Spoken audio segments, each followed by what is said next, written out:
Hey, here we are.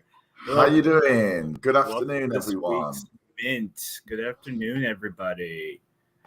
Ben, if you could get the giveaway going. Yeah, no problem.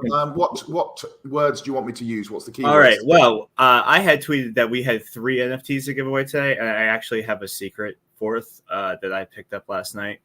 Okay. A Sir Cheese that I had meant to also include. But let's start with we're going to start with Windy, so we'll do a Windy Chill.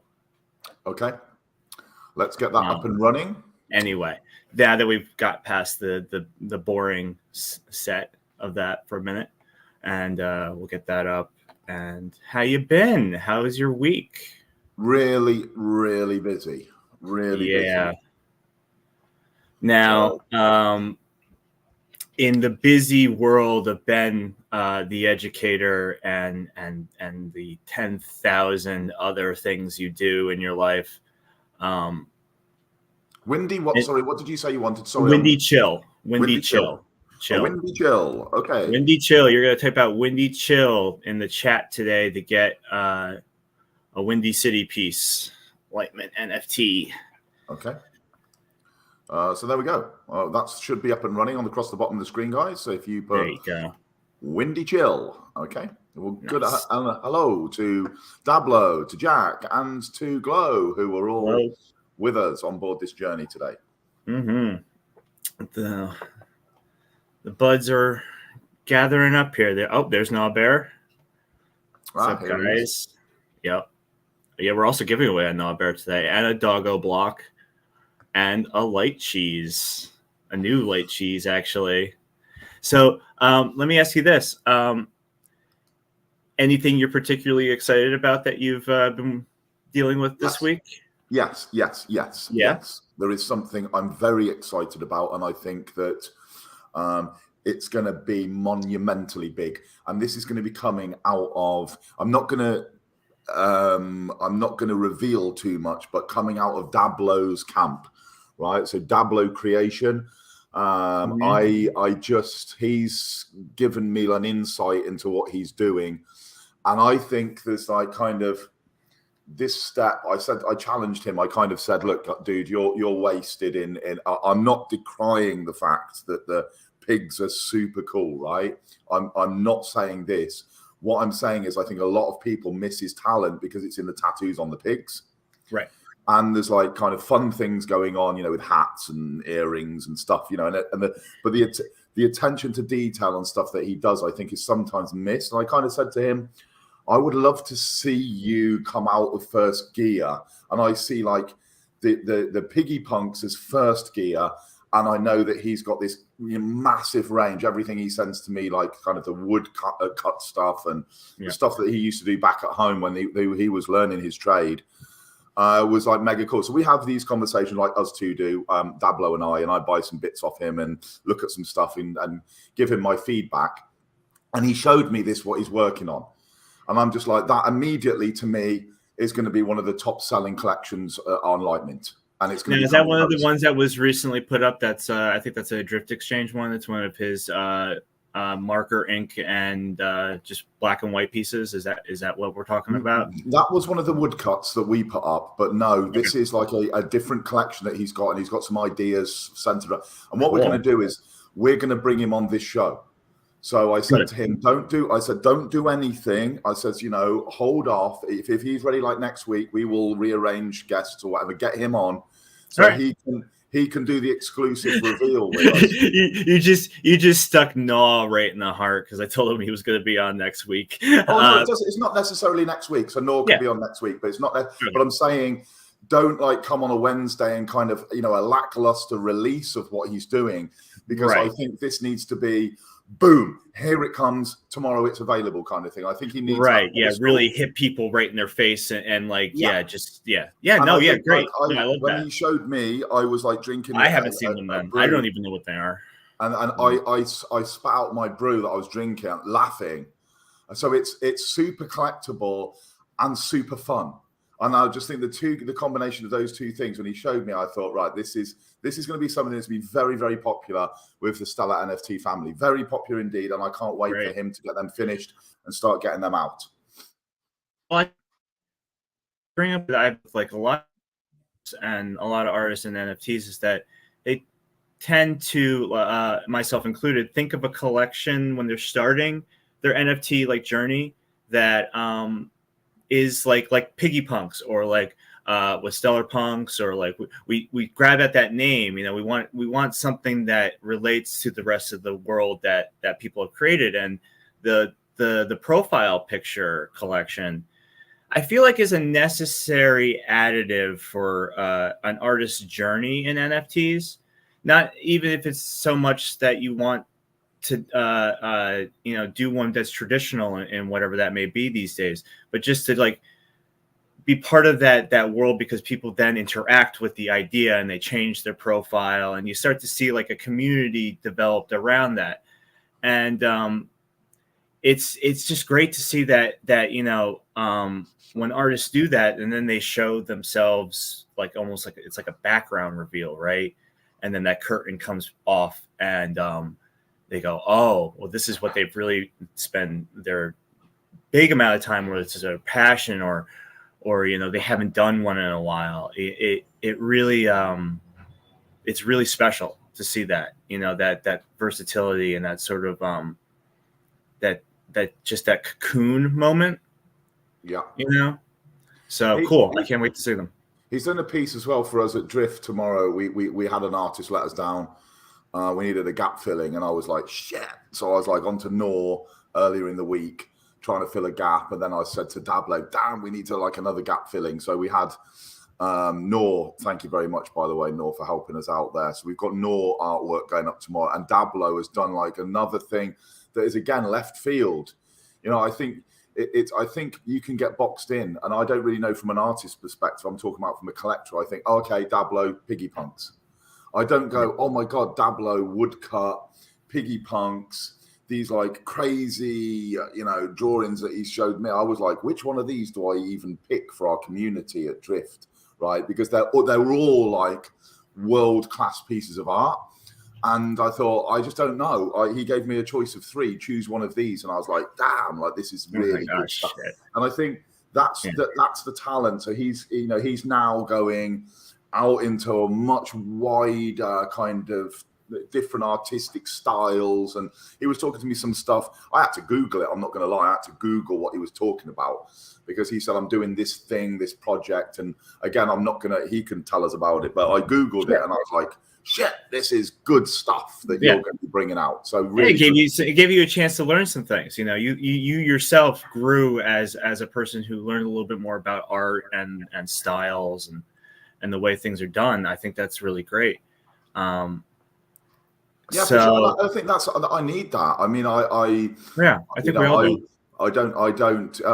And Jack has said, you feel the same about yours. I know that when we were talking about when you're doing lines before, and when lines become like bash your head when you're doing too many lines, and then you need to kind of kick back by taking up another. And yours, can often be painting. Yeah. And I think that that's really. And we didn't really know. We think, in terms of comic books, we know that you're the main man. But as soon as you started rocking out with these paintings, we're like, holy shit! Like these paintings are also rock and roll, aren't they? Well, it's one of those things. I think like. An artist, you end up feeling a lot of different things in your process, and when you're working on something, and then you want to work on something else, and then before you know it, it's done, and then you can show people, and some like to show more process, but other things require a lot of work and can look really messy, and that's why it's best to show them once they're done. But it really blows me away in my own, like just the other day, I was speaking of Gnawbears and why I wanted to have him on about a lot of different things, is that he's been releasing his line work himself, that you have acquired a few, and he showed me some, and I was like, well, I need a couple of these, and he minted them, and I picked those up, and I just think it's incredible where a person's mind goes, the way they see things, what they interpret, and Gnaw hits me in this sort of interpretive video game world. I'm not playing a game. I'm sort of appreciating the concept of a game through still art, and that's different than, say, like video game promotional art, where like you're seeing something that's trying to grab you into buying the game, you know, and then like when you see like screenshots of video games, it's screenshots of video games. Now, I bought one called the Banhammer, which is an image of a character grabbing out to a hammer, right? And it's got the whole user interface and everything. And I swear, I didn't get the joke first. I saw the art, right? And I immediately fell in love with it. And then I was like, then I read it again. I was like, oh, Banhammer. Oh, this is a social media thing. Oh my God. Okay, well, yeah, I need this. I need this for now, like every reason. And then that grabs you somewhere else. It grabs you like on a personal level without catching the aesthetic. And then you realize that it also relates to you in a way because of being on social media and any other person that may see it. You get the joke. I love it, man. It's just really great. I really love seeing artists come out of left field with new stuff. And with that being said, then I want to kind of pick your brains. I think it'll be quite interesting when you're talking about this left field. I think there's someone like you and Dablo and Nor, and you know, there's a whole collection. I mean, Edward as well. I thought I haven't spoken to Edward for a long time. Like, I want to get Ed on too. So I think the last time I remember hearing Ed was when you did the massive like NFT show, and he was having problems. Yeah. So maybe we need to get him on. We need to get him on because he was showing me some things he's playing with to do with rarity. He's got a new collection coming. Doggo Blocks is ending. It's like, it's massive. Like, yeah, it's a big deal. So we need to. He's another one of this kind of group. But you guys are like constantly trying to evolve. So to take the conversation from where you just were to elaborate on a bit. You know, I know that you went on this show. I was unable to get onto the show, and it had some people from the NFT world and other chains, and there was a lot of, so Cheesy and I have been talking about this in the week as well, a lot of self-promotion. It's like, I get that you're going to be, look at me, you know, you need to come and look at my art. I get that. But also, I think, you know, with the market, you were talking to me about sort of this stagnation of certain people that are kind of doing the bare minimum to kind of float along. And then you kind of got new guys that are like, constantly, you can't almost keep up with it because it's a constant innovation. You know, you've got your punk ideas and then the pets and the dogs in the punks, and you know, this is kind of snowballing, and Nor's doing crazy ass shit with like doing NFT tweets and things. Like, I was like, I know, I couldn't believe he was like, this is the first tweet minted on Stellar. I was like, what is he doing here? What is, like, the man's got balls. And he's trying something interesting that I don't know. I need to talk to him about that. I thought it was hilarious. At least it was funny. Like, I remember that whole, like, there was that website that you could mint NFTs and people were like just minting just anything that anyone said. And I know he's got something up his sleeve. I just know it, you know? Yeah, I agree. But what's your view about these people? What's your view about these kind of, you know, there's a certain selection of people. Well, I view it as like anything, like really this is what sort of happens in the art world. We're going to like have a lot of people and a lot of art, and you're going to see artists start to feel stagnant, or that maybe that they only can do a certain type of thing. And that doesn't mean it's bad, right? It just means that, it just makes it a little difficult sometimes when you're looking at it from a business standpoint, because you got to hold on. I'm just lost myself here. Sorry, did that come up? Yeah. The Banhammer did come up. Okay. Yeah. Oh, sorry. That was up for far too little time. I'll get back to that. Oops. So what I think happens really is that like when I was on that other show, and we do a little bit of our own like self promoting, and for reasons like this is about Stellar. It's about more about bringing people to understand NFTs on Stellar, and you guys did quite a bit of complimenting my way last week with having Phil on, and we talked about a lot of things. But I thought that ultimately I was always trying to be educational, and I've noticed on other things that people just sort of want to just go, hey, it's my friend from this network, and here's 3 other of my friends that I happen to know already, and we've got another guy on, and then they spend an hour and a half all talking to each other, telling each other how great they are, not using words like mint or when the auction happened, or that's not really talking about NFTs. It's not really helping anyone understand NFTs. It's very generalistic and really just sharing, like, it's sort of like small chat talk, like what you would have with like your buddies around with like a beer, it's very but it's promoted as being educational. And how educational is something, or multi-chain guests is it when 3 of them are all on the same network? And it's things of that nature.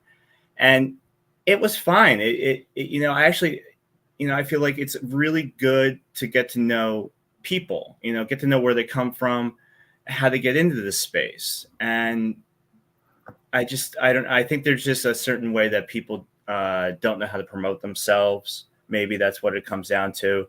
And then when, all the attention wrapped around NFTs,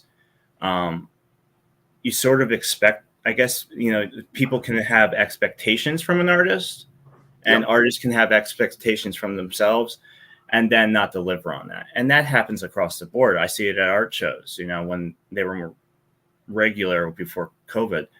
You could go around, if you were in advertising, and go around and look at thousands of artists every year all across the world. I mean, and people do that. I had plenty of guys come by my table and have this sort of adaptation to them in their personality that made you wonder who exactly they were. And they were, looking you over and things of that nature.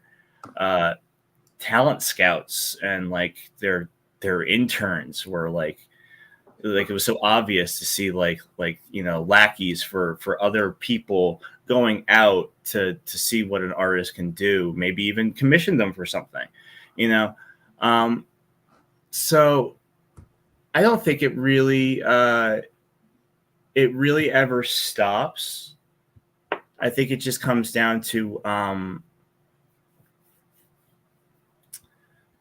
it's tough to say, really. Like, I feel like every artist is capable of anything if they ultimately want to do it. But some people, I think, just from my own personal opinion, some people want to do the thing that's popular so they can get out of a hole that they're in, or they want to use what they're doing currently to promote something else, or it kind of doesn't always end up being like what we're trying to do, or say what other people in, like, say, like in JPEG or in Drift, in building this community, building this world of NFTs, making it more than just JPEGs and a little bit of coding.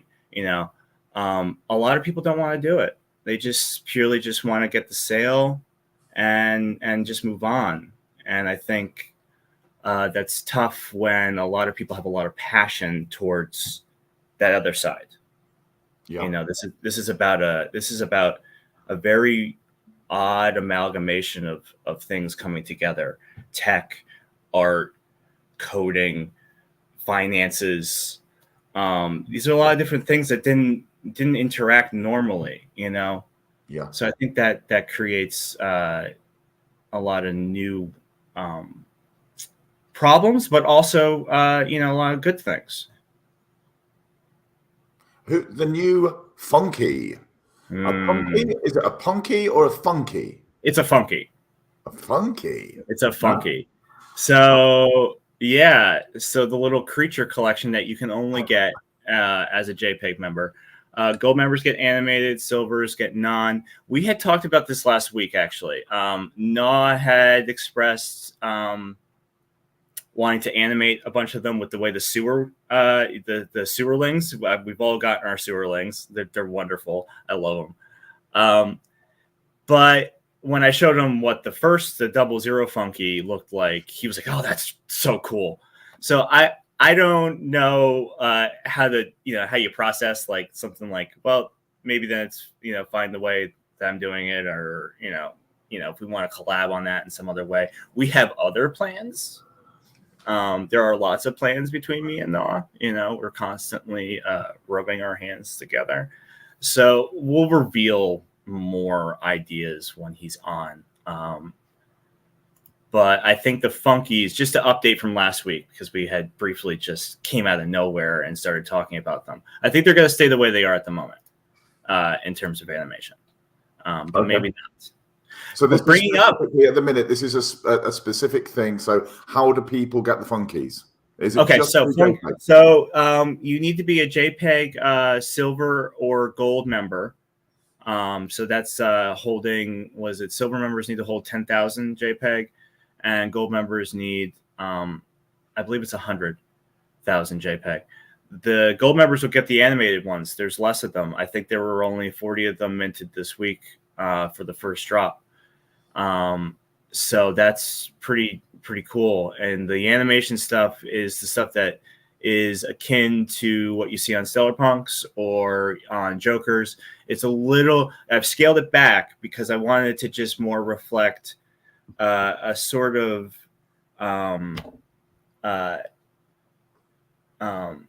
fairy tale like aspect to them. Okay. It's softer in the movement of it. And what I wanted to actually bring up is the 100 megabyte increase on file sizes. That changes the length of animations for anyone across the board. When you get an animated Stellar Punk, or you have the legacy, someone out there has a legacy Joker, that thing runs for about 12, 13 seconds. And then you have to start all over again to watch that little bit of clip and hear the music. That's at the 40 megabyte threshold that we used to be at. So 100 megabytes would easily push them to be 3 to 4 times the length of that. So you're getting like almost a minute, maybe more, depending on what kind of animations people are using and the processing behind it. So that's really exciting. I'm really, really excited about the whole megabyte increase. So you could do a lot more than, can't you? Essentially, you can pack a lot more punch into that NFT. A lot more. This has been like this around a lot of marketplaces now. So you could see a lot more 3D artists doing stuff. More vector designs. I saw a recent collection, something called, it was like some sort of like alien fight that someone had made an MP4 animation on. We'll see where they go. It's interesting to see, like, just it's starting to happen, and I think that's something that's really been missing from Stellar and on Lightment is 3D artists. Great points. There also seems to be a massive amount of character art in the NFT space or other themes or styles. Well, I think that goes to the point that the Beanie Baby idea. I remember actually they had said, that was a news headline early last year, that NFTs had broken the Beanie Baby phase timeline. So like Beanie Babies lasted for a certain amount of time and then fell off. Like I remember that. Everybody was collecting them. They were supposed to be worth thousands, and they're not. That sort of thing, I think, comes down personally again to, in the NFT space, if you see a lot of character design collections, it's not really necessarily up to you to invest in them. I'd say only invest or buy art, even if you don't want to see it as an investment, you just want to buy some art. Ultimately, always just buy what you like, and I think the character art stuff, again, is a bridge. A lot of artists don't know where to start when they make an NFT collection, or They feel very self-conscious of the things that they work really hard on. So doing character art, simpler stuff, makes it easy for an artist to judge their market, judge their social media interactions. It helps if the artist breaks away from it. If it comes down to like it's starting to feel stagnant again, going back to the idea of a lot of collections may or may not start to feel stagnant. That's just going to happen now. I mean, now we're going into a full year of NFTs on marketplaces. Lots of people making NFTs, and I remember back in July or August, most NFT Twitter profiles that were made within that 90-day span. So that's how new this was going into last year and coming into this year. So you may even see a lot of collections just plain fall off. They may end. People call them dead collections. I don't think that's necessarily fair to call any art collection dead. It's kind of harsh. So that's all I'll really say on that. Do you think as well? I think that characters almost play to profile pics, don't they? I mean, from my perspective, I think that the reason that I think there's a lot of character collections is, I can get a piggy punk or a sewerling or a Stella punk or a bear, and they make brilliant, profile pics. So I think that's probably more than, say, something that's a beautiful piece of artwork, but you go, okay, besides putting it in my digital canvas or having it in my wallet, what is there actually that I can do to showcase it? I think this whole kind of, we look now, and I think it's fascinating how fast people are changing profile pics on particularly in crypto Twitter, particularly in the NFT space of crypto Twitter, how fast you are then going like, I got like my bull hand drawn from Noor, and I was like, this is so cool. This needs to happen. And then it was right. The bull needs to go aside. It's Sewerling's time, and the Sewerling is still there, but it will only be until such a time as the next one. And it's like this kind of constant swapping. And if I was to put in like one of your or Dablo's early pieces now, it's almost like you're not down with the kids. Because you're so old school, you're still stuck in 2021. If you've got one of these, you need to be keeping up with the whole revolution all the time. It's pretty, or evolution, should I say? It's pretty crazy. Well, it's both, because it is a bit of fun. Like when I started like Stellar Punks, when I started doing them, I originally what grabbed me from like my childhood, and that's where I tend to get most of my artistic inspiration, is things that I saw when I was a kid, or things that I did. Like I loved collecting in the 90s. Stickers were huge. Like they were the most ridiculous looking stickers. They were like graffiti style. There was like monsters. It was just a lot of bold lines and ridiculous cartoon imagery, and they were shiny, and they had pugs, and we had Tamagotchis, and trading cards were huge. Me being a comic book guy, of course, that comic books were in this weird space between being very popular and then, again, to use that word dead, they tried to kill comic books, and I think we're going to see that in NFTs. People are going to try to be very fearful of the NFT world as it gets more and more popular.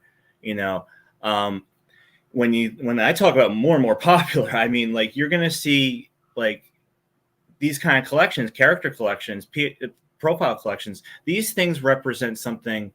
Beautiful artwork is beautiful artwork for the reason that it's being created. You look at it all the time. It's supposed to give you feeling.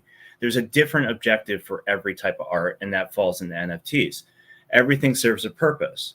So like with characters and profile pictures, most of those, the guys that create those or the women that create them have an idea behind those it's a promotional piece to create something more out of those characters. They feel something there. That's why, like with Gnaw Bears, it's part of the game. It's part of, lots of little things. He does all this kinds of stuff. It's up to whatever he wants it to be. It's the same with Stellar Punks, and I think that's where most people feel that comes from. Bored Apes, they took over in such popularity, they had to figure out what they were going to do with their popularity. So they're an animation house now. They have a comic book coming. That is going to extend out to the corporate and commercial level with video game companies like Ubisoft, Square Enix. Those companies make very big video game franchises that have been popular now for 30 years or more. They believe in the NFT future, even with all the naysayers and critics that are telling the video game industry, "Don't do this. This is garbage. We won't support it if you do." That's going to add a whole new level. That's going to add the level that a lot of us artists are trying to achieve with our collections and bring it into gaming. The gaming world is going to be looking at that and looking at what everyone's doing as their own form of research. I don't know what that's going to do to us, but I can't see it being negative. I think it maybe make it a little harder because more people are going to throw their common dollars and cents towards that thing that they've been kind of like already invested in for a long time. But that's where I see it. Do you think that there's going to be there's a funny meme that knocks around, and it's like there's two astronauts. I think they're stood on like a planet or whatever, and that they're saying, one saying to the other one, it's like up here, it's like the whole 7 years, the 7 years thing. Like basically crypto moves. So what they're trying to allude to is that crypto moves so quickly. Right, a minute up there is like 7 years on Earth, kind of thing. Whatever it might be. Do you think there's going to be this kind of like fast forwarded, almost like Renaissance period, where in art you had a Renaissance period going over a couple of centuries, where you had a whole host of different artists, and now that art, no matter which artist, is just within that period, right? A certain style within that period. Do you think in the crypto space? So let's fast forward 5 to 10 years. Yes. Collections of say 2020, yes, and 20. So say 20 end of 2020, 2021 big time, and then 2022. They're almost going to fall into the collections. What you say may be deemed as, let's not say dead, but we're referring to that. Well, let's I think the appropriate term is just yeah, my wife said quiet. I think it's more along the lines of just like it's just not whatever the non sort of abrasive sort of description for an idea that an artist has stopped working on something. It's just that could happen at any point in time. You don't know what's going on with that person. They may have only been able to do that art for the time they were doing it because they had the free time to. What their job may not allow them to have the free time to mint. They could come out of nowhere again. That's the beauty of it. So I think it's on pause or something of that effect. Yeah. But yeah, if years go by and you haven't seen anything from that person's collection, then that doesn't deem it unvaluable. I think that. That person would have to be publicly like a mass murderer or something. Even then people are just like, that's that mass murderer's art. It's like, there's really just no way to stop something, is there? No. It's like, so it's just throw it out the window. Yeah. Well, I wonder whether they'll all fall into this. I wonder whether it will be a collective period. I think it comes also down to the blockchain, doesn't it? Yeah. Like I know that from an artist who's on Hedra, Hashgraph, HBAR, he said recently it's very hard to mint now NFTs on their marketplace. I don't know what that means. I don't know much about it, but that doesn't sound helpful for the longevity of the idea of NFTs. If certain blockchain projects decide that they don't want to continue the NFT journey, because a lot of them have switched their gears because of hype, that's on them. But that doesn't mean that the artist has to let that run their life. They can then take they need to gather up their information of their collectors. If something happens, let's say like there's some real like problem, like people are having problems with OpenSea with some of their more valuable profile collections that they moved off of the network and didn't close their auctions, and now they're getting shifted back over and selling for basically nothing in comparison for what they should be selling for.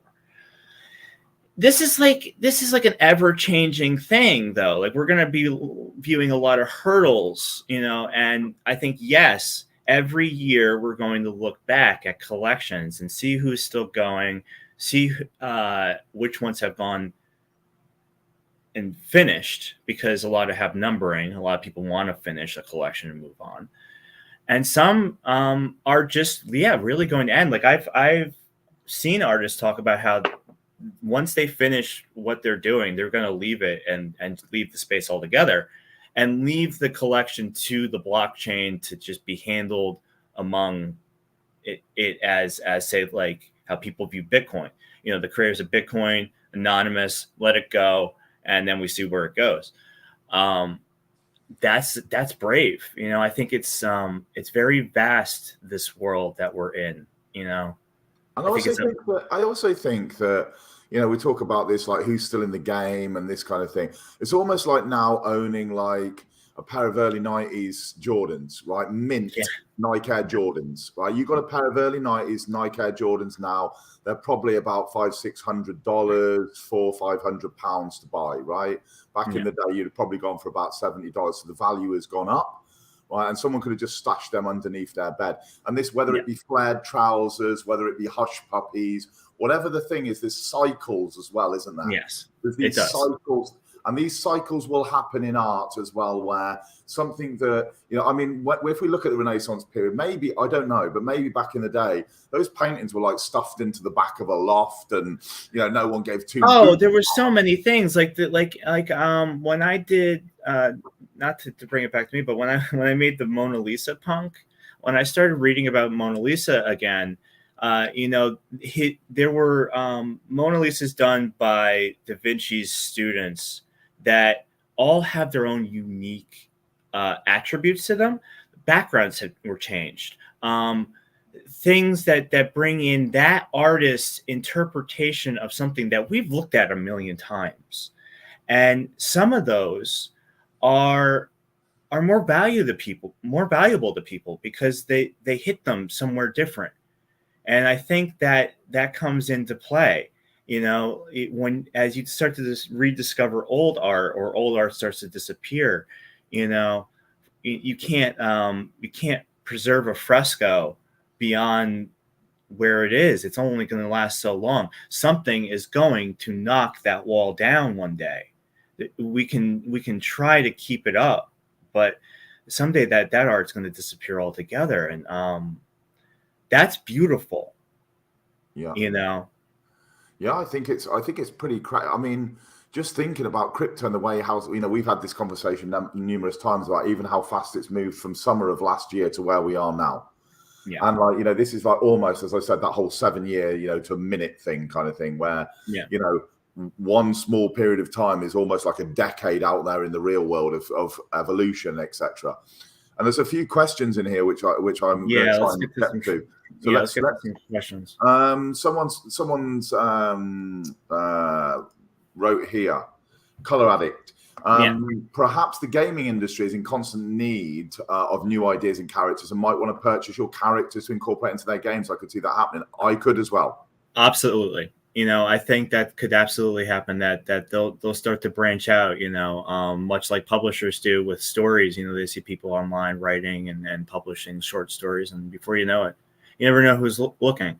I thought about this myself, was that, a lot of these gaming companies, they want to go with like Ethereum or something, or whatever the cheaper aspect is. And I feel like Stellar is the perfect place for any of them, but that's up to someone that can approach companies like that, to get them aware of Stellar. But I think that's where they should be, as a marketing standpoint, as a business standpoint. They would see that as, they would want to, grab onto that idea that it wouldn't cost them a lot to do it. It already costs too much to do everything already.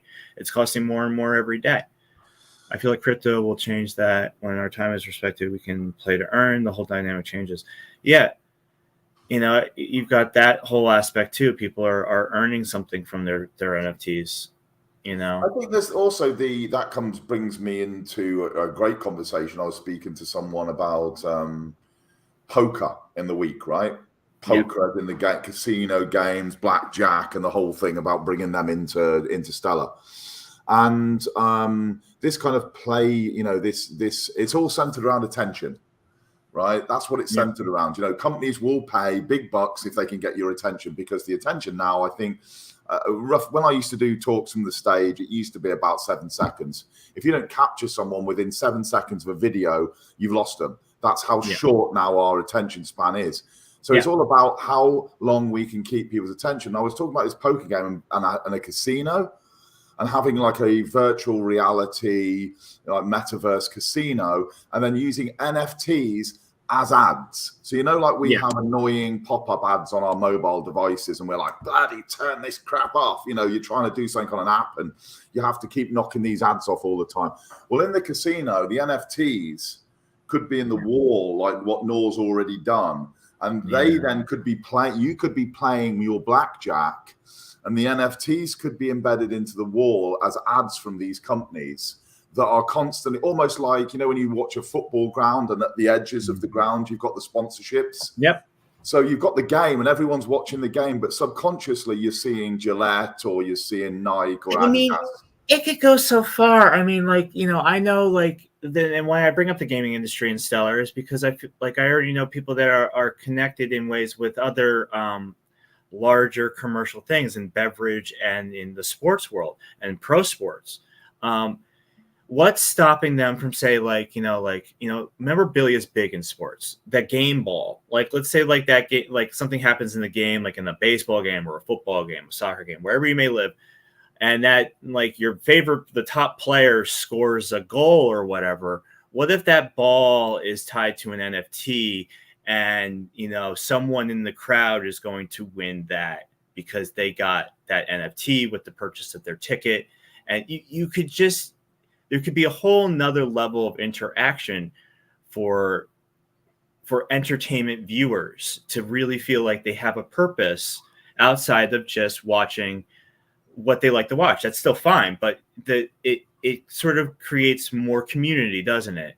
You know, that this person will then go tell their two friends, and then they feel like, oh wow, I got this thing. I spent $700 on a ticket to go to this game, but I got this soccer ball that's signed by the top player and an NFT to go along with it. Yeah, exactly. I think, well, like I said, it's attention. If you can get people's attention enough to go, wow, I want to go to that game, watch that game. As soon as you've got that attention grabber, then you can build in like a whole NFT GameFi thing. And like Nor's put here, about the game changes when we do play to earn. So as your attention, so this comes into something I'm passionate about, which is obviously the decentralized world, where we go, okay, so now you have someone in the back streets of Bangalore or wherever that's never had access to financial instruments, able to come onto something, play one of Nor's games, get some tokens that they can exchange for XLM, that they can exchange for Bitcoin, that they can go off and do other things with. It's right, or not necessarily that route, but it might be they're doing things with the XLM. But you get the idea where they can do an action, and because the attention is on that action, then that is rewarded. So your attention is rewarded, and the things that you are doing, rather than it being one-sided and it being centralized at the minute, it's decentralized, and that is coming back to you because you're putting your attention into that thing. I could see sports teams built on DAOs, to really get everybody involved. Like if you wanted like everybody to really care about that team's performance, you could get everybody to vote on everything and get everybody's interactions involved in how the team is built. You know, like there's so much that could happen in the blockchain space that I think requires more outside thinking. And that comes from people that aren't in blockchain, right? And that's when we start to really see more of what is capable with this technology and with this sort of new world we've created.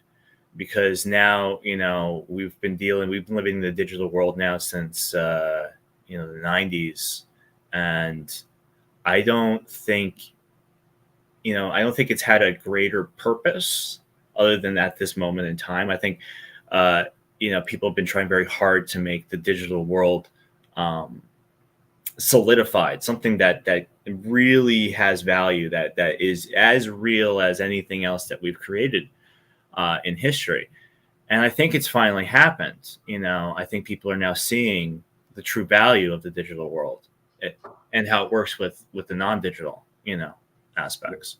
Yeah, for sure. Jack's put, you know, the Renaissance probably wouldn't have happened without rich patrons. In the modern Renaissance, we're experiencing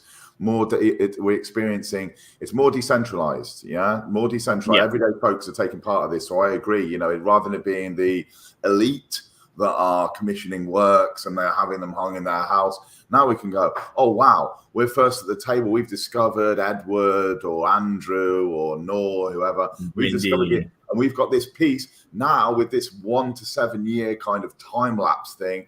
Now all of a sudden, like just in 2 years' time, these original pieces are those, you know, the masters, aren't they? You know, because they were around back at that time of that transition, that turning. And then everyone wants those old pieces from back in the day. In 2025, it's like the 2020 stuff's what you want. It's the badass stuff, you know, or the 2022. Oh yeah, totally. I mean, I said to a few people, I was like, oh, I need to get these because they're the last of last year, you know, and there's an emotional connection to that. And speaking of, you know, like last year's stuff, got a couple that we're giving away that are already, you know, aging here. So let's see that Windy Chill a few more times, and then let's get ready to give away that Wendy. I had Let's showed have a look how many we've got. We've only got 14 entries at the moment, so we could do with let's some do more. That because I've got a few others to do. So let's get to that one, and then we'll. Okay, let me share my screen. Let's go for it. Okay. All right. Off we go. Giveaway tool. Okay, you should see Windy Chill. Windy Chill. All right. Okay, let's go. Draw. Here we go. Here we go. Who will be so lucky? Leanne, you are going to, I shared this before. DM me on Twitter if you can, Leanne. Okay, so what's the next? You are getting Abomination 58, though we're gonna make it Duck. He's hilarious. So that's the one you got there. The next one up, we are doing let's see here. Sorry about that. We are going to give away Doggo Block 43. Okay, so I'm just going to put in woof woof, okay? Woof woof. Let's see those woof woofs. Yeah. Doggo Block 43. He's almost at the end of the collection. What's that? Like 90 something?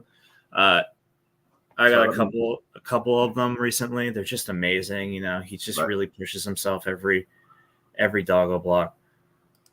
They're elbow cough. Edward doesn't get to win his own Doggo Block. That'd be weird. Okay, let's save and show. I'm going to show. There we go. We got a woof woof. Let's go. Yeah. The other one I'm giving away, also, we're giving away Gnawbear 47. This is from the first, what does he call them? Well, let's just say the first, like, generation of Gnawbears. So that is pretty cool. And also, damn it. Excuse me. Come on, guys, get typing in your woof woofs. Type here for woof woofs. We're gonna give that away in a second here. Yeah. I'll get to the other ones in a minute. Anyway, back to let's see, what else did I want to ask you about? There was something that I wanted to ask you about. I'm trying to remember what that is at the moment.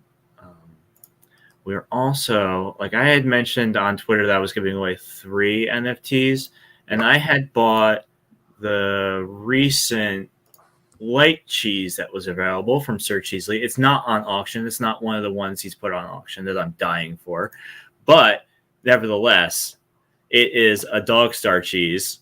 So that's also going to be given away in a minute. Brand new dog star cheese. It's hilarious. Awesome. So yeah, that's a secret cheese. We've got a secret cheese giveaway there. Awesome. All right, how many woof woofs do we have now? Let's have a look. We've got 12 woof woofs. 12. A couple more. Come on, get your woof woofs. Yeah, do it. Come on, let's get your woof woofs, and then we'll get that drawn. Yep. So I think definitely next week we'll have Wendy on. We can talk phase 1. Okay, yeah, those are phase 1 bears. So Windy or Nor next week. Wendy or Nor, we could do both. I mean, I could try to get them both powerhouse. We need to have them both on an individual show. I think then maybe make a show where we have 3 or 4. We have. Well, I had thought like everyone I had given one away today. I was like, well, Wendy, Edouard, Nor bears, those all need to be on, and we need to get the cheese on. He's so elusive. He calls me. That's the only time I talk to Cheese. The thing is with Cheesley is Sunday's like his day of rest, where he goes and hangs out, and he goes and spends a lot of time with the family, which is great because he works so hard in the week. I think Sunday is like until the evening time. I think he's pretty much visiting and doing stuff, which is great. We're gonna have to do a special cheese episode. Then we're gonna have to find out a good scheduled day for some cheese talk, and we'll get that in there. Let's give away this. Okay, let's give it away. Doggo block 43. 43 doggo block. Let's share. Okay. StreamYard. No, Jack, the giveaways are not all over. What giveaways? Or were you talking about something else? Okay. Pastel Punk. Those are awesome. There are still what does he call them? Skittish fish available on Cheesley's store. I can't believe those are still available. I'm not sure when he's going to do another fish. Okay, we're off. We have a winner, and it is the winner of Doggo Block 43 is Mr. T. Well done, Mr. T. You got yourself a Doggo block. Nice and early, fairly early, midway through, almost midway. Yeah. Okay, so what is our next? The next one is a Nor bear. So you figure out what they should be typing out for Nor bear number 47. Nor, what are you at now? 147. You've got to be somewhere up there. I think it was under. It's high. It's 120 something probably. There we go. 47. Nor bear 47 has. I'll read some attributes out here. The cave background was at 28% at this mint. There were 28 of them out of 99. It's got a fur stone that was a 3% trait. Amethyst wink eye, a 5% trait. It's got a neutral mouth. It's a pretty common mouth. No shirt, kind of common. Class rune that was undecided. He's got demon horns. It's a 3% rarity. Main hand item was a snake. You got, and that's a sneak. That's a Cheesley sneak. I believe when they're typed that way, I'm going to take that as that's some cheese involved. Cheese is rare.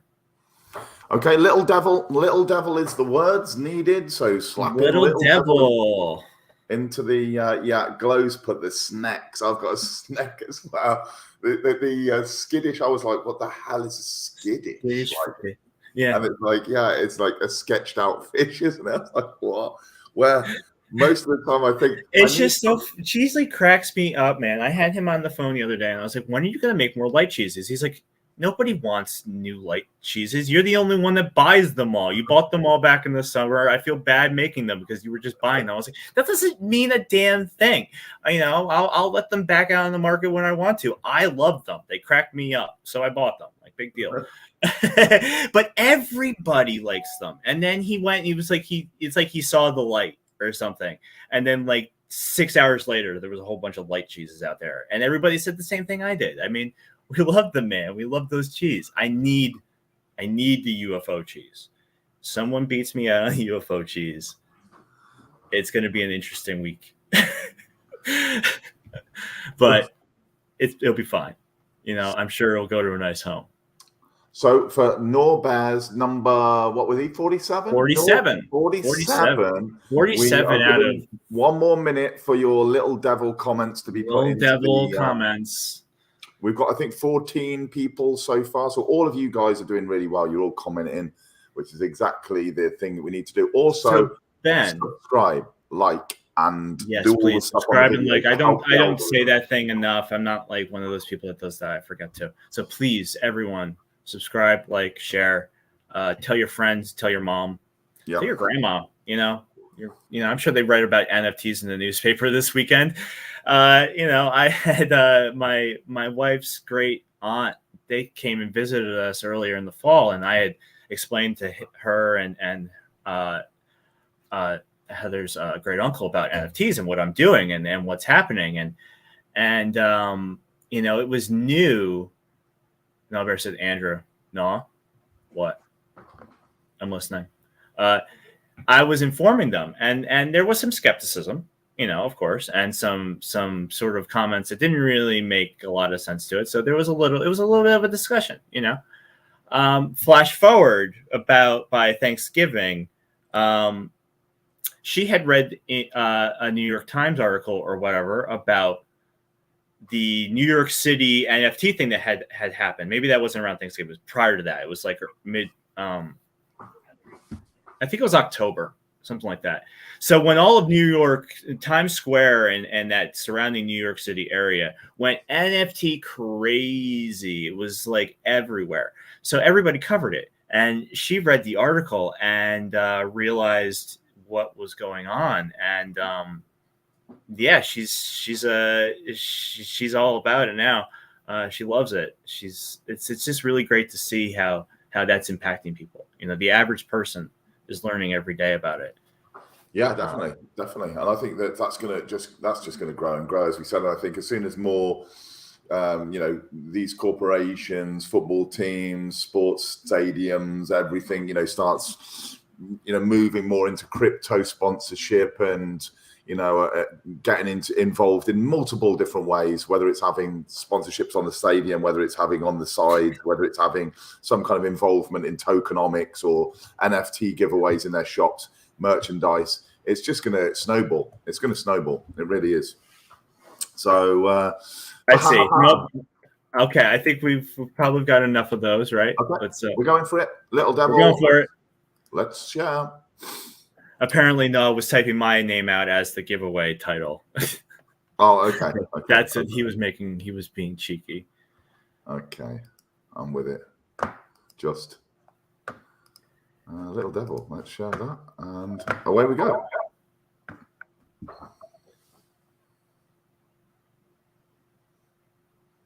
All right, who's gonna win that Gnaw? Hey, potato. Well, you can now explain to your mom who doesn't know one word of English what the hell a gnaw bear is. So good luck with all of that. Gnaw bears, YouTube. It'll be fun. And do we have anything else that you want? Do you want? Is there what you say? One more? There's one more. Quickly, we're gonna give away a light cheese. So put in, Okay, let me. Cheddar. Cheesely doodles.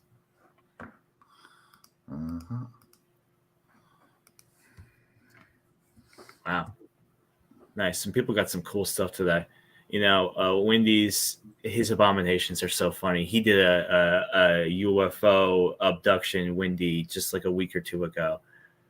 I think just so much fun. And I think that's the other thing that people need to take in consideration when they look at a lot of collections, is that they're fun.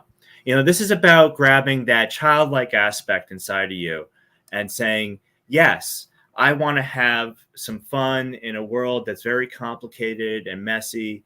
And,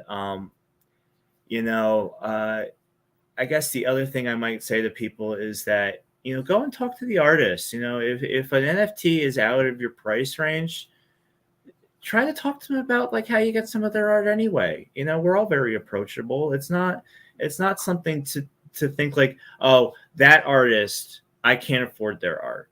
I don't want to ever be one of those guys that someone says, I can't afford Andrew's art.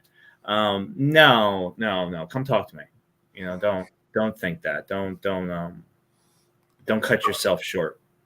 Last up, it's the Cheese Fest. Cheese Fest. Cheese Fest. If you type Cheese Fest into the comments, when we get to about 14 again, we are going to do Cheese. And then we'll probably sign off because now we're hitting an hour. And yeah. One thing I did want to ask you, has everybody gotten Legacy Jokers? Believe it or not, no. The last Legacy Joker is going up tonight. Oh, okay. The animated Legacy Joker 2 did not sell on Friday night.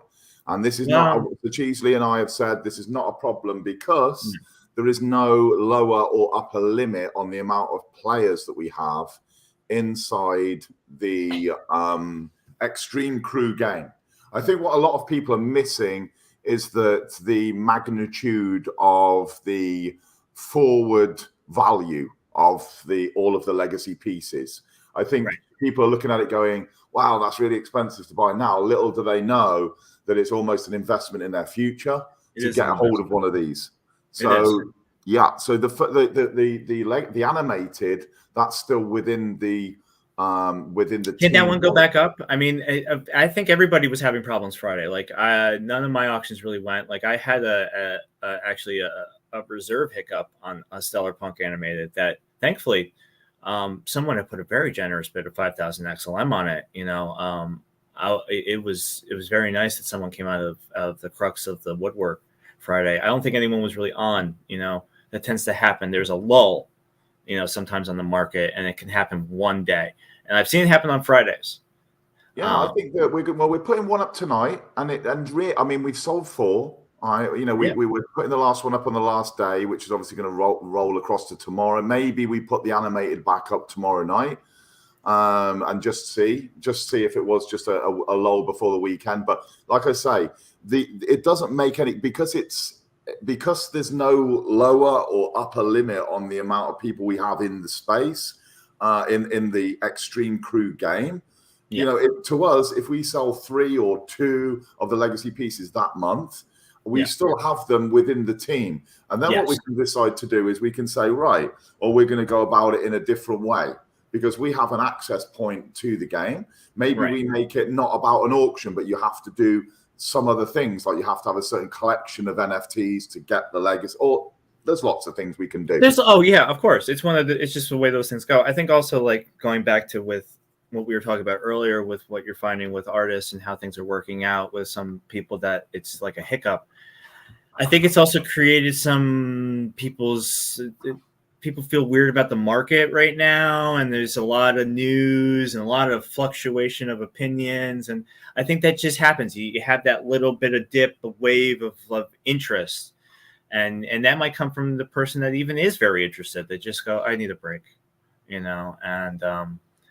you just don't know, So I don't think it has, I don't think it would be anything for anyone to be concerned about. But I think definitely, people need to have a better understanding that the game is outputting people to have a great investment opportunity for something that is very early on, Well, those first four legacy, holders are now going to enter in February as the game phase begins. Yeah. So we had to obviously have owners before the game phase. So then those 4, and maybe then with those 4 entering, this is going to be like a serious FOMO because they're going to be getting stuff. No other people in our community are going to be able to. There's 4 people that are going to be able to access, no more.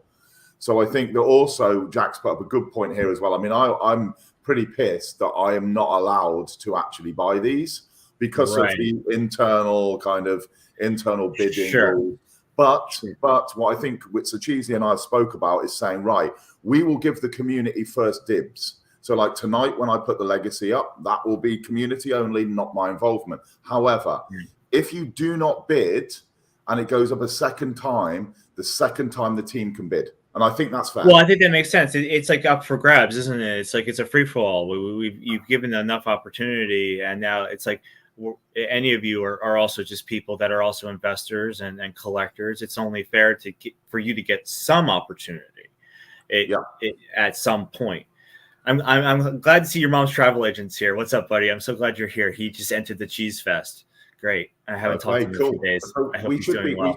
We should be good on the. Yeah, we got 16. So this is all right. Do it. Let's do it. So yeah, and then let's share this up. The light cheese for anyone that didn't see it before. It's a new light cheese that just came out. It's the Dog Star token, the newest meme token on Stellar, which Ben has graciously shared much information about and has it's got us all interested. We'll see where that goes. I like the Terry dog. Wolf in a sheep's clothing. I'll just totally. I know. I looked at it myself. I like that it's a different dog. Yeah. That's what they're trying to be. Let's see who have we got as a winner. Hey, about time. Wow. Glow. Well done, bro. Nice one. No, I can't give that to him. Sorry, he's too close to the team. Oh, no, you're winning this, Glow. No, he is. You got yourself light cheese number 93. All winners, please DM me on Twitter, and so I can get your wallets and send those out today. So let me just quickly give you. Go back to that on Dogstar. Okay, I'll give you 2 minutes on Dogstar. I spoke to 2 minutes. They're all Spanish. They're guys in my age into 50s, so like early 40s into mid 50s. Businessman, 15 of them on the team, very, very clever dudes. I mean, they've showed me, I'm not allowed to elaborate, but that's fine.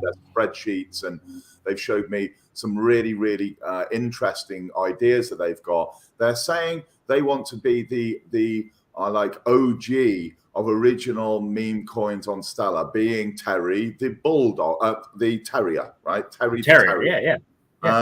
And he is, I just love their branding. I think it's bang on.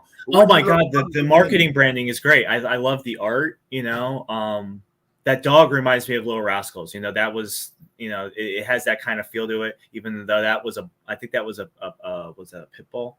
But, that's sort of with the shape around the eye, it invokes something in you, doesn't it? Yeah. And I said to them, when I was talking to them, I said, I see that as being linked with fun. Because they were talking about like corporate linkage and this kind of thing. And I said, why don't you go down like the kind of almost the Red Bull lines, where you have like, the sponsorship on the side of an aircraft, or the parachutists, or the ones that are jumping off the cliffs into the sea and doing these dives, and this kind of where Terry is always doing something really cool. Rather than it being stuffy corporate, why don't you go for like the skateboarding, the BMX racing, and that kind of, all of those kind of sporting related fun businesses. And I think that, I think with Spanish, right? The Spanish that I spent a lot of time in Spain myself, they are very much a mañana attitude, aren't they? I will tomorrow come, Sure, right. Yeah. I mean, and it's like, I think I'm like, let's go, 100 miles an hour constantly. And they are like, we're going to see how things pan out. And this. So I think if you're expecting an explosion on Dogstar in a day, they're Spanish. Take that into consideration. It will probably be a month or 6 weeks or something. Hey, I mean, that's the way it goes. I mean, they are super organized and they've got massive plans. And it's not a meme. They're looking at, bridging, they're looking at building out liquidity provision, staking, swap, and their ideas are really robust. So I think it's going to be something worth our attention for sure. I think definitely. Like I didn't get in on the pre-sale or the giveaway. They were doing an early giveaway. I missed out on those, but I got some, the first day, and went up a little bit after that. So I'm looking okay, a couple $100 up or whatever. But what I like about it is that it does feel very well constructed, from the design of the mascot. I think the name is a good name. I think the cash handle's great too. It feels very concise. It really has that to it, and it's not just some like thing that's like, well, we made a meme coin and it's got a Shiba Inu on it and or whatever, and well, what are you going to do with it? Well, it's a meme coin. What do you do with a meme coin? Yeah, I think they've got very high aspirations. And I mean, even I was speaking to them with like liquidity questions and this, that, and the other, and that they're so protective over that token. A lot of meme coins are like, here you go. It's like feeding chickens, like, here, have some tokens. Everyone gets some tokens. And yeah. We're talking about February the 21st and their airdrop and everything. But the fact of the matter is, when you actually look at it, not very many people did what was necessary for the airdrop. So that it's going to have a minimal impact on the amount of tokens that are pushed out, because not a lot of people actually did it. There was a lot of communities asked, but they didn't do the setting up trust lines, doing all of the different steps for that competition. So I think that's going to be, but this could be a very interesting month, because I think when they get that liquidity in place, and this is a conversation I'm having with them right now, and I'll be speaking to them again tomorrow, and they increase that, then people can trade high volumes without having a price impact. At the minute, it's very high. So if you were to try and change up $1,000, it's going to probably knock the price by like 30-40% because there's no liquidity. I think as soon as we deal with that problem, then people can be able to trade it, and then they can crank up the marketing, and we could see something pretty special. I think there's a lot of opportunity in the Stellar network that people just don't know about yet. And when more crypto people get involved and take a look, with like things like with Dogstar and even like Cafe Swap, I think they're going to end up being a more of a powerhouse than anyone really realizes. I like where they're going. They're trying, and I like the idea. I think it fits in it has a niche, right? There's more sort of bubbliness to some of these projects that we need in this space, that maybe attracts people to other parts of crypto, that sort of fun look, or it has a silly name, but it does something. The tokenomics work, the liquidity pools work, and I think it's a lot of fun. You look like a beer token, and what they're doing with JPEG and what they're doing with the beer, the craft beer world, and the drinks, and it's like, don't judge these books by their covers. Yeah. Read the book. Get into it. Read the book. Read the book beyond that first page or the back cover. Yeah. Really look at them. And get to know the authors. Get to know the authors. I mean, if you're really interested in the project, go to the people that are behind it, and they have a chat with them and find out what their inspiration and what their aspirations are with the project, and what they're going to be doing in the future. And then you'll get a really good understanding. And I think this is a prime example, with many projects, but specifically with XStar, they're going to be doing things in the future. I think it could be a buy, hodl, wait 6 months, and then we're all going to be in a really good position with it, because they're going to be doing some cool stuff. I think so too. I think that about does it for this week. Next week we'll have Nalbear on. We didn't have a guest this week. I'm just trying to finish up on deadlines, and I've actually not had gotten a lot of sleep the last couple of days, but it just was like just too much. I wanted to focus back in and look at this man and really get into the crux of things again, because we haven't been doing this very long either. We hit the ground running, and I think this is only the 6th episode, maybe 7th episode. So thank you everybody for coming on and for participating, and please share and like and hit subscribe again. And I think over the next 3 weeks, I mean, we're talking about Windy, talking about Nor, talking about Dablo, Edward. I mean, let's in February, let's aim to have a guest on every single show. Yes. I think, next week we've got the Gangsters Paradise. I think they will be there or thereabouts, won't they? By next week's show, we can showcase those as well, the finished articles. Yeah, we can. So that's going to be something. I didn't know exactly what timeline you guys were looking at when you wanted them, but I knew I needed to get them done by the end of the month, you know. So here we are. But yeah, we'll definitely get someone on every week, and that's a good lineup. I'll talk to Wendy and make sure he's up for it. He's usually on and things, so he should be up for it. Okay, perfect. Good to speak to you. Thanks everyone for joining us. And thank you, Ben. Thank you, everyone. LumaSwap show tonight, as always, 1400 Eastern Standard, 1900. I'm going to be talking about my family of projects I'm involved in. Awesome. We're going to be talking about Rabbit Auction. We're going to be talking about LumaSwap, Times Square. If you missed it, LumaSwap. That Rabbit auction's crazy. So lots of stuff going on. Lots of stuff for chats tonight at 1900 UTC. Take care. Just a couple hours. See you later, everybody. Take care now. Thank you.